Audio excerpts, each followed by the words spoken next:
பேதுருவினுடைய மாமியார் காய்ச்சலாய் படுத்து கிடக்கிற நிகழ்வு.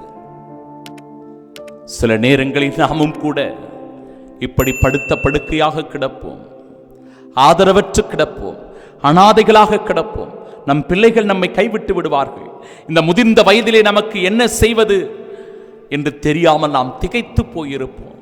அந்த ஆதரவற்ற நிலையிலே, ஆண்டவரே, எனக்கு உன் ஆதரவு வேண்டும், உன் ஆறுதல் வேண்டும், உன் நம்பிக்கை வேண்டும், ஆண்டவரே உம்முடைய ஆசீர்வாதம் வேண்டும் என்று செபிக்கிற போது எப்படி பேதுருவின் மாமியாரை ஆண்டவர் தொட்டு குணப்படுத்தி எழுப்பினாரோ, சகோதரனே சகோதரியே, உன் வாழ்க்கையிலும் கூட அத்தகைய அற்புதத்தை அதிசயத்தை செய்யக்கூடிய வல்லவராய் ஆண்டவர் இயேசு இருக்கிறார். இந்த நற்கருணைநாதர் இருக்கின்றார்.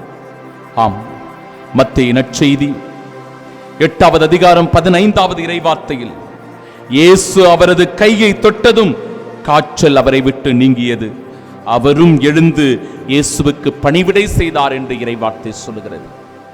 ஆம், நம்மையும் எழுந்து நடக்கக்கூடிய ஆற்றல் மிக்கவர்களாக வல்லமையை, அவரது சக்தியை நம்மீது பொழிந்து நம்மை எழுப்புகிறார். எனவே அந்த உணர்வோடு நாம் தனிமையில் இல்லை, நாம் அனாதைகள் இல்லை, நாம் தாகத்தில் தவிக்கவில்லை.